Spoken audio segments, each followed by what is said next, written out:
నంద్యాల జిల్లా బనగానపల్లె నియోజకవర్గంలోని సంజామల మండలంలోని ఓ చిన్న గ్రామం. ఎంత చిన్నదో అంత గొప్ప చరిత్ర కలిగిన గ్రామం ఇది. ఈ మధ్య కాలంలో ఈ గ్రామం ఒక అద్భుతమైన ఆధ్యాత్మిక సంఘటనకు కేంద్ర బిందువుగా మారింది. ఏంటో ఆ అద్భుతం అనేది ఈ స్టోరీలో చూద్దాం.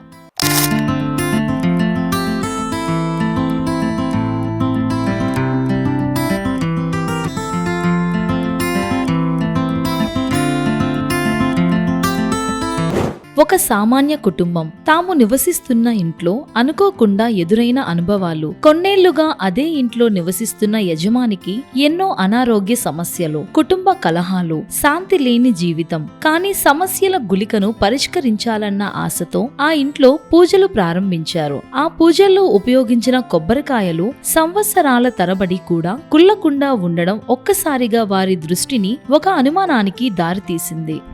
అది కాశీపుర గ్రామం. నేను కొద్ది సంవత్సరాల కిందట పేర్సాంలో ఇల్లు కొన్నాను. సుమారు 15 సంవత్సరాల కిందట కొన్నాను. ఆ కొన్న తర్వాత కొద్ది రోజులకు శివాలయం ఉందని తెలిసినాక నేను ఇల్లు ఖాళీ చేసినాను.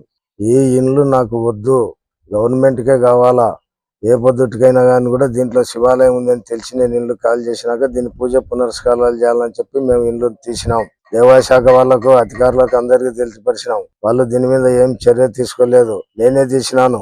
ఈ హిందూ సంప్రదాయంలో మాకు పూజలు పునస్కారాలు ప్రభుత్వం వాళ్ళు గాని, గవర్నమెంట్ వాళ్ళు గాని, ఎవరైనా గాని సరే పూజలు చేయించుకోవాలని కోరుతున్నాం. ఈ హిందూ సంప్రదాయంలో ఇదే ముస్లిం సోదరులు అయినక ఈ రోజుకి ఇదే శివాలయం లెక్క వాళ్ళ మసీదు ఉంటేనక ఇవాళకు రచ్చరచ్చ చేసిందిరు. మన హిందూ ధర్మమే కుంటినడక నడిచి నశించిపోయింది. జై శ్రీరామ్. ఈ ఇంట్లో ఏదైనా ఆధ్యాత్మిక శక్తి ఉందా? అవుననే సంకేతాలు వినిపిస్తున్నాయి. ఊహించని విధంగా ఒకరోజు ఇంటి సోఫా కింద నుంచి వస్తున్న శబ్దాలు వారిని మరింత కలవరపాటుకు గురి చేశాయి. కొద్ది రోజుల్లోనే తవ్వగాలు జరపగా భూగర్భంలో ఒక పురాతన శివాలయం వెలుగులోకి వచ్చింది. శివలింగం, ఆలయ నిర్మాణ శైలి, శిల్పాలు చూస్తే ఇది కేవలం కొన్ని దశాబ్దాల పురాతన గుడి కాదు, శతాబ్దాల చరిత్ర కలిగిన దేవాలయం అనే స్పష్టత వచ్చి ఔరా అనిపించేంత గౌరవ భావం కలిగింది. జై శ్రీరామ్. అందరికి నమస్కారం. జై శ్రీరామ్. మనం ఈరోజు నంద్యాల జిల్లా సంజామల మండలం పేరుసోమల గ్రామంలో ఉన్నాం. ఈ పేరుసోమల గ్రామంలో గత నెల రోజుల క్రితం ఒక ఇంటి మరమ్మతుల విషయంగా ఒక గుంత తవ్వినప్పుడు ఒక పురాతనమైన శివాలయం బయటపడడం యావత్ జిల్లానే కాదు, యావత్ రాష్ట్రంలో ఉన్నట్టు హిందూ సమాజం అంతా కూడా గమనించింది. మరి అనివార్య కారణాల వల్ల కావచ్చు, లేకపోతే వేరే వేరే కారణాల వల్ల ఈరోజు ప్రస్తుతం ఆ యొక్క వెలికి తీయబడినటువంటి దేవాలయం మళ్ళీ తిరిగి మూతవేయబడింది. ఇందుకు గల కారణాలు అధికారులు అన్వేషించి తిరిగి ఆ గుడికి పూర్వవైభవం తెచ్చేలాగా ప్రయత్నం చేయాలి. ఎందుకు చేయాలి అంటే, పేరుసోమల గ్రామాన్ని కనుక మనం ఒకసారి గమనిస్తే ఎంతో చారిత్రాత్మకమైనటువంటి దేవాలయాలు కలిగినటువంటి గ్రామం ఈ యొక్క పేరుసోమల గ్రామం. ఉదాహరణకు ఈ గ్రామంలో ఉన్నటువంటి చెన్నకేశవ స్వామి దేవాలయం శ్రీకృష్ణదేవరాయల వారసుల కాలంలో నిర్మించబడ్డదిగా మనం చూస్తుంటాం.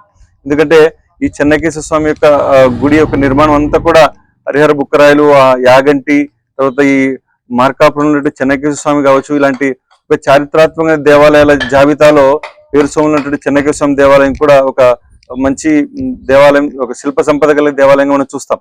మరి అంత చారిత్రాత్మకమైన నేపథ్యం గల గ్రామంలో ఇలాంటి దేవాలయాలు బయటపడడం ఒక రకంగా ఆనందం, ఒక రకంగా బాధ. ఎందుకంటే ఈ ఆలయాల పైన ఏ విధంగా ఇండ్లు నిర్మాణం జరిగినాయి అనేది సరే చరిత్రలో అది జరిగిపోయింది.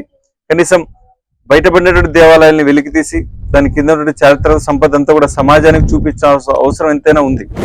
దీంతో భక్తులు తండోపతండాలుగా వచ్చి దర్శనం చేస్తూ నూతనంగా వెలుగు చూసిన శివుని కృపను అందుకుంటున్నారు. కానీ ఆనందంతో పాటు ఆవేదన కూడా మించిన విషయం. ఎందుకంటే కొంతమంది దుర్మార్గులు ఆలయాన్ని ధ్వంసం చెయ్యాలని ప్రయత్నించడం, శివలింగాన్ని పగలగొట్టడం, అలా ప్రజల ఆశలు చీల్చివేశారు. ఆ తర్వాత రాత్రికి రాత్రే ఆలయాన్ని మూసివేశారు. గుడికి కరెంటు ఇవ్వడం పైన వివాదాలు చెలరేగాయి. భక్తులు ఆలయంను దర్శించాలనే తపనతో వచ్చి మూసివేసిన తలుపులు చూసి బాధతో వెనుదిరిగారు. ఇక అసలు విషయానికి రాగానే పేరు సోమల అనే ఈ గ్రామం చరిత్ర పుటల్లో తక్కువగా కనిపించినా చాలా గొప్ప ఆలయ సంపదను దాగి ఉంచింది. ఈ గ్రామంలో ఉన్న శ్రీ లక్ష్మీ చెన్నకేశవ స్వామి దేవాలయం శ్రీకృష్ణ దేవరాయల వారసులు నిర్మించిన చారిత్రాత్మక గుడిగా ప్రాముఖ్యతను పొందింది. యాగంటి మార్కాపురం దేవాలయ శైలిలో నిర్మించిన ఈ దేవాలయం ఇప్పుడు మరింత పరిశీలనకు అర్హం. జై శ్రీమన్నారాయణ. పేరు సోమల గ్రామం, సంజావల మండలం, నంద్యాల జిల్లా. ఈ గ్రామంలో శ్రీ లక్ష్మీ చెన్నకేశ్వర దేవస్థానం సుమారుగా 1838లో ఇక్కడ అలీ రామరాయలు గారు నిర్మించారు. తర్వాత ఇక్కడ విశేషం ఏంటంటే చుట్టూ కూడా అనేకమైనటువంటి గుళ్ళు ఉన్నాయి, కోనేరులు ఉన్నాయి. ఈ ఆలయానికి చుట్టూగా బావులు అనేకంగా ఉన్నాయి. ఇది చాలా చరిత్ర గల గ్రామము. ముఖ్యంగా విశేషం ఏంటంటే ఇటీవల సుమారుగా ఒక 4 నెలల క్రితం మనకు శివాలయం బయటపడింది అండర్ గ్రౌండ్ లో నుంచి. ఆ ఆలయాన్ని మరి అనేక సందర్శకులందరూ కూడా సందర్శించారు. స్వామివారి యొక్క అద్భుతమైనటువంటి ఆ యొక్క ఉన్నటువంటి ఆలయం అత్యంత అద్భుతంగానే ఉన్నది. కాకపోతే ఏమిటంటే ఇటీవల 2-3 రోజుల క్రితం ఆ ఇంటి పక్కలో ఉన్నటువంటి వాళ్ళు కొందరు వాళ్ళకి ఇబ్బందికరంగా ఉంది అని చెప్పి వాళ్ళు అబ్జెక్షన్ చేసి దాన్ని మళ్ళీ కూల్చివేయడం జరిగింది. కాబట్టి వాళ్ళని కూడా సమాధానపరిచి వాళ్ళకు కూడా అనుకూలంగా చేసి ఈ దాన్ని మళ్ళీ పునర్వైభవాన్ని తీసుకురావాల్సిందిగా మరి కోరుచున్నాము. జై శ్రీమన్నారాయణ. అదే కాకుండా పేరు సోమల పక్కనే ఉన్న బెలం గుహలు దేశవ్యాప్తంగా పర్యాటక ఆకర్షణగా నిలుస్తున్నాయి. అలాంటి ప్రాంతం పక్కనే చారిత్రాత్మక శివాలయం వెలుగు చూస్తే ఇది కేవలం భక్తులకే కాదు, చరిత్రకు, సంస్కృతికి, పర్యాటక అభివృద్ధికి ఒక గొప్ప అవకాశంగా మారుతుంది. ఇప్పుడు భక్తుల ఆశపై ప్రభుత్వం స్పందించాలి. ముఖ్యమంత్రి నారా చంద్రబాబు నాయుడు, ఉప ముఖ్యమంత్రి పవన్ కళ్యాణ్ ఈ విషయాన్ని దృష్టిలో పెట్టుకొని పురావస్తు శాఖ అధికారులను వెంటనే పంపించి ఆలయాన్ని వెలికి తీయడం, పరిసర ప్రాంతాలను పరిశోధించడం అత్యంత అవసరం అని అక్కడ ఉన్న ప్రజలు కోరుతున్నారు. పేరసావల మాది ఊరు. ఆడ గుడి ఉంది, మా సంజావల మండలం, నంద్యాల జిల్లా. గుడి పడే నెల కింద చూసినప్పుడు గుడి బాగుండే, ఇప్పుడు మళ్ళీ పొద్దునాడు దాన్ని మళ్ళీ తెరసాలని మా కోరిక. ఇది కేవలం ఒక గుడి మాత్రమే కాదు, ఇది మన సంస్కృతికి బంగారు పేజీ. గ్రామస్తులు, హిందూ సంఘాలు, భక్తులు అందరూ కలిసి ఈ గుడిని వెలికి తీసే ఉద్యమంగా తీర్చిదిద్దాలి. ఆలస్యమే అయితే చరిత్రను మనమే మర్చిపోతాం. అందుకే ఇప్పుడు కాకపోతే ఎప్పటికీ కాదు.